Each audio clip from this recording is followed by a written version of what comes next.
ยินดีต้อนรับเข้าสู่ซองเผยชาแนลเนาะมันดีก็เป็นวันที่1 เดือน 1 2003สบายดีปีใหม่มาถูกคนทั้งสี่โอ้โหพี่น้องที่เบิ่งชมมันที่ภาพมาเบิ่งอัปเดตเบิ่งหลังจากมันจะหลังจากคืนการทำเสียเนาะเข้าดาวแล้วมันจะเป็นจะได้เนี่ยถนนผู้ยังเงียบเงาแล้วมันที่มันเมื่อยนะไม่แห้งมุมีนะแต่ว่าปีนี้ก็แปลกๆด้วยเพราะว่าการกินเลี้ยงก็เงียบอยากบ่มแต่ละปีเชียงดังทุ่มปีนี้มีดมันผิดเศรษฐกิจเลยเนาะมันก็จะเป็นแรงสั่นที่บอกต้องมีอิมซิมอยู่สั่นตื่นซื้อมาเนี่ยมีดตื่นธรรมดาเนี่ยพวกยังต่อก็มีนะแต่ว่าเดี๋ยวนี้มันมีดอิมซิมกันนะเรียกว่าเขาพักเมื่อยยังเมื่อยผมเลยแต่ว่าเงินโมมี่บอกเรื่องเศรษฐกิจพอดีอยู่แล้วพวกเขาใจทั้งคนนี่แบบฟ้ายางเราบางเนี่ยแต่ว่ารถใหญ่แลนรถแลนอยู่เป็นแลนไปอวยพรกันแล้วไปประเพณีเขาก็เอากระตาดอกไม้ไปวันพรผู้ใหญ่ผู้เตผู้เฒ่าผู้แก่ผู้นะครับที่แม่นขี่รถใหญ่ไปอวยพรกันรถล้าอยู่สลัมตัวใหญ่รถจับบ่มีแล้วเบิ่งอาหารค้าไก่ธรรมดาคนต้องหลาย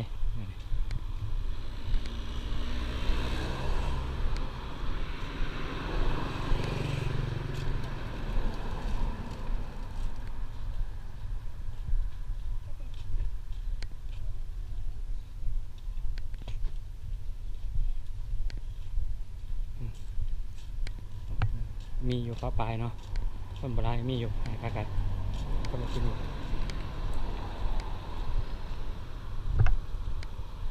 แต่ก็ร้องปีใหม่กันนะครับอันนี้เอ็ดวินก็ไปตลาดไปแลกเงินไปเอาเงินหับเงินน้องคาดฝาใหม่อย่างบุญปีใหม่เห็ดยังสิเห็ดซะมันแต่เนี่ยมันบ่มีมันงบพอหน่อยประเทศตอนงบพอแล้วเนาะเนี่ย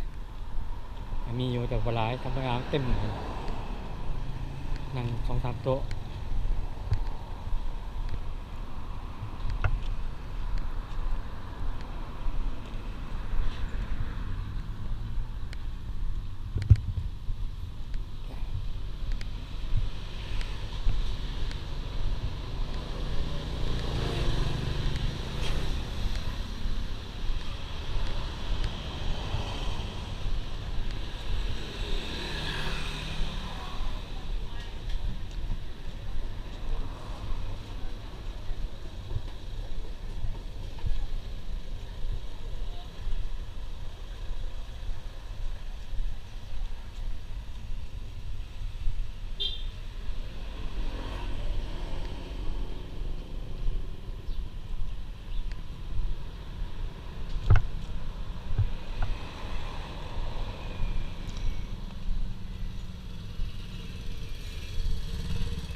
น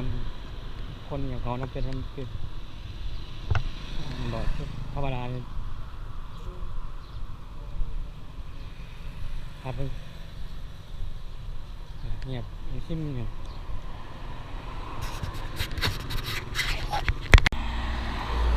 ยังมีอันวันนี้เนาะของการบ้านเป็นกินเลี้ยงไงคนมีแห้งเลยเนาะฉลองสรุปผลงานปฏิบัติงานเพื่อนนี้เลยทำก็ความระบบเพื่อนนี้สำเร็จโทษนะกินเลี้ยงง่ายๆแล้วก็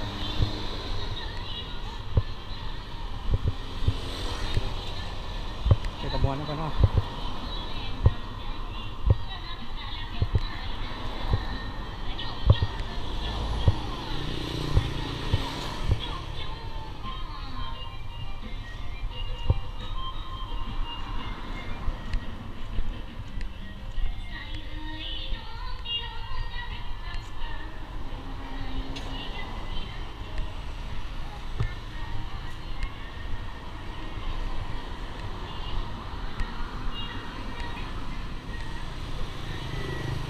รถก็ยังละเริ่มร้ายขึ้นแล้วที่เป็นคนตื่นนอนแล้วรถเริ่มร้ายขึ้นแล้วบางห้างก็เปิดเนาะบางห้างปิด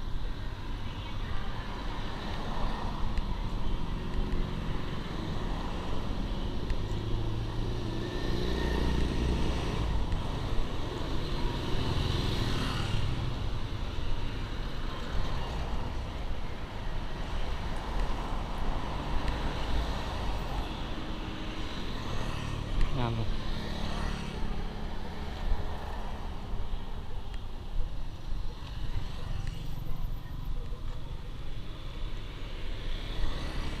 เก่าเสียงดังแบบนี้แหละทั่วบ้านทั่วเมืองเนี่ยมีแต่บอลเดียวนี่เนาะเสียงดังสุด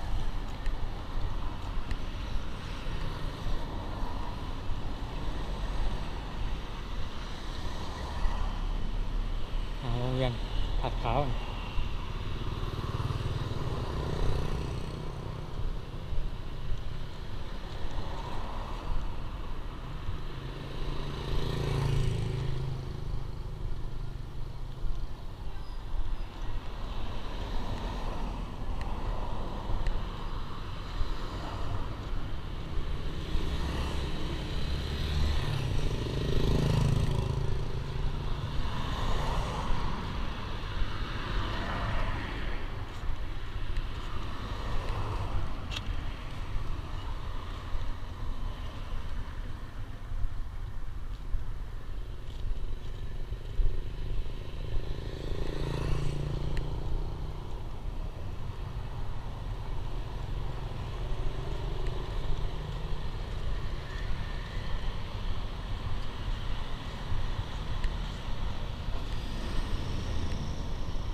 ก็ดีเนาะเพิ่นก็ปล่อยเอาไป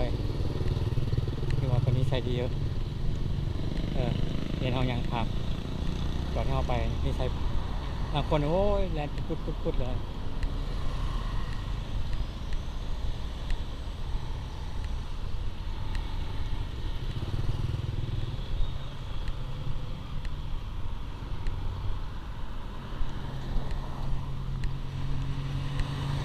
เก็บเงินตำรวจ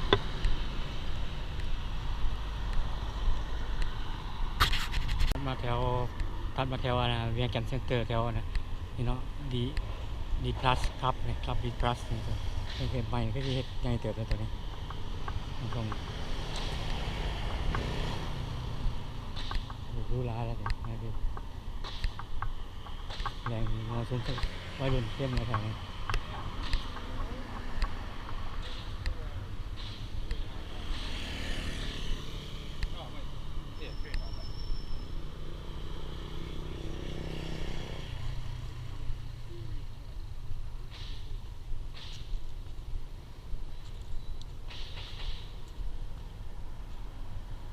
นู้นมันจะมีกิจกรรมยังอยู่นี่หลังจากปีใหม่หลังจากเข้าดาวมานี่เนาะมันเป็นเทศกันต่อใช่แต่ว่าเห็นรถจอดลายต้องใช้มีงานแล้วมีงาน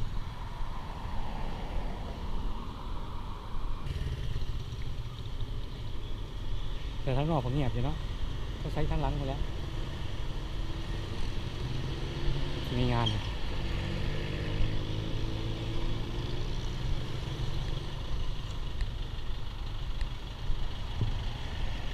โอ้โหมียังอยากกิ๊บตัวรถลายได้ละ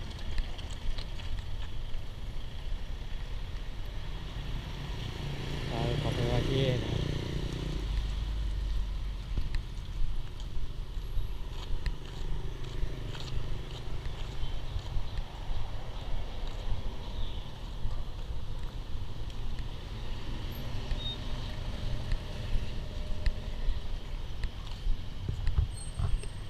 โอ้รถคนมายังเนี่ยลายแทนคนนี้ทางปราสาทก็เงียบมีแต่รถพวกแท็กซี่มาทางหน้าอยู่แล้วเนาะมีงาน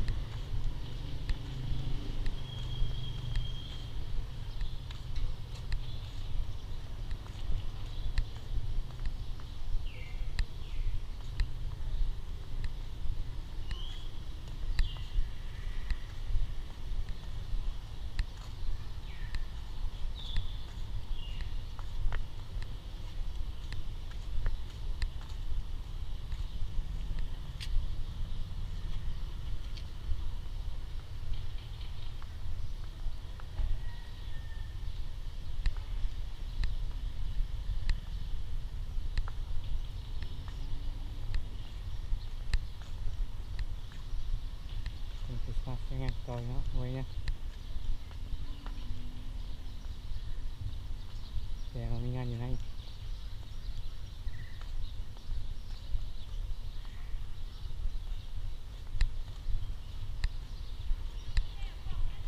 รถไล่รถไล่ยังมีงานอยู่ในแต่ว่ารถจอดอยู่นอกเนาะมีคนมาพาลูกมาลินมันมีสวนสนุกอยู่นี่มีแกนสแกนมีสวนสนุกมีอนาที่ในเต็กพวกอนาที่มานะพวกนอกที่เขาพวกนอกนี่ว่า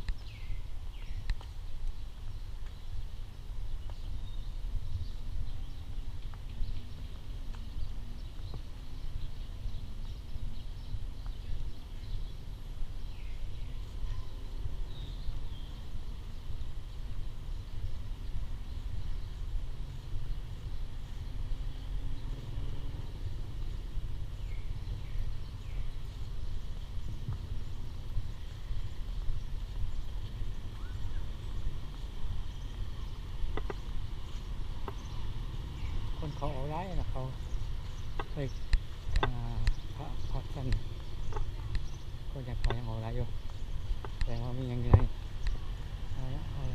จุดประสงค์เข้าไปตลาดจะไปย่างไปตลาดเลย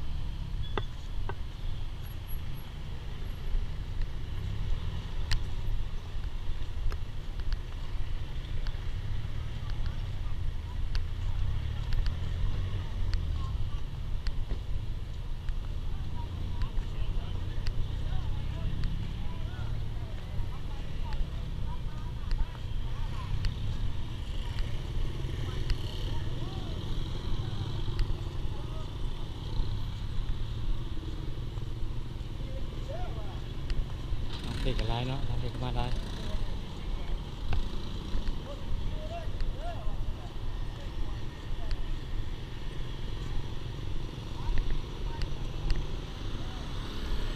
ก็ขนาดเป็นปูไม่น่าเนาะนิดหน่อย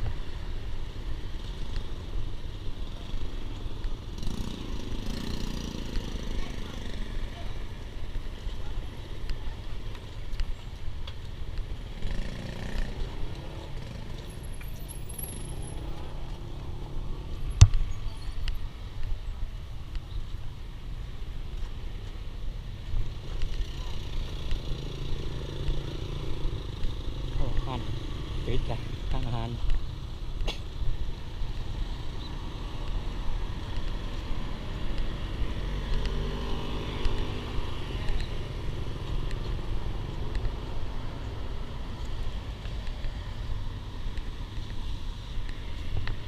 ทำความสะอาด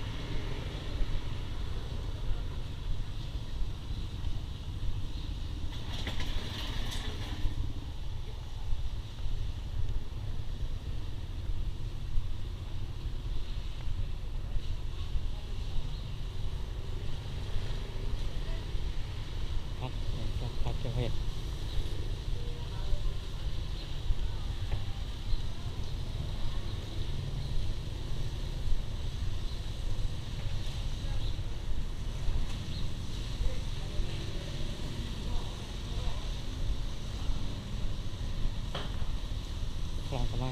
คนมาหลากหลายเนาะมันจะเจอคนหลากหลาย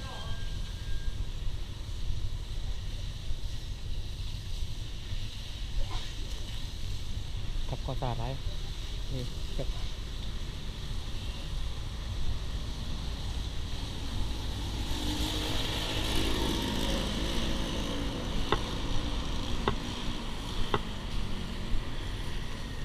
เนี่ยมาดูเนี่ยเป็นไงก็จะมีเท่านี้นะมีบัวมีแต่บัวเห็ดเลยก่อนเป็นบัวไทยหูโอเคเนาะ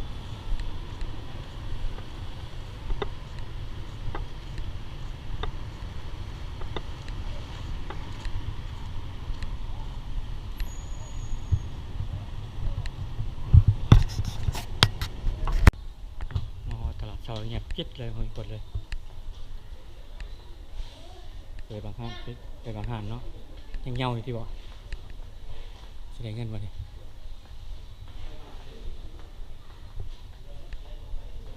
มองแสดงเงินด้วย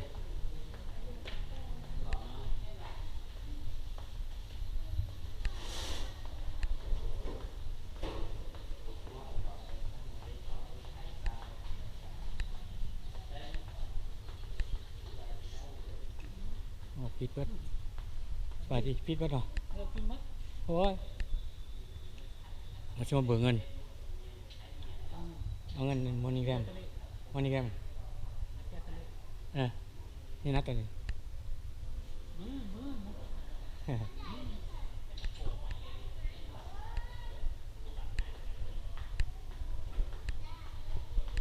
โอ้ปิดเบิด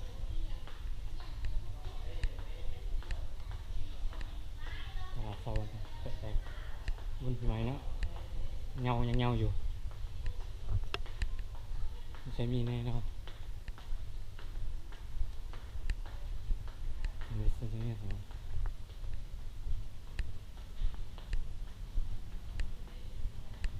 โอ้โหปิดน้ำหมูเนาะฮะโอ้ปิดทานน้ำหมูเนาะโอ้ปิดทานน้ำหมูเนาะมันเราเอาเบิกเงินกับบ่ได้ครับวันนี้แกปิดอยู่ในมันเปิดกันเนาะ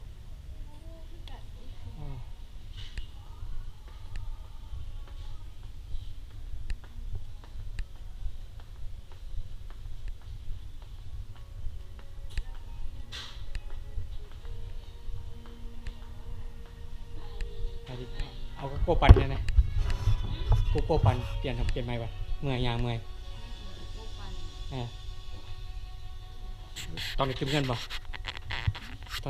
ะ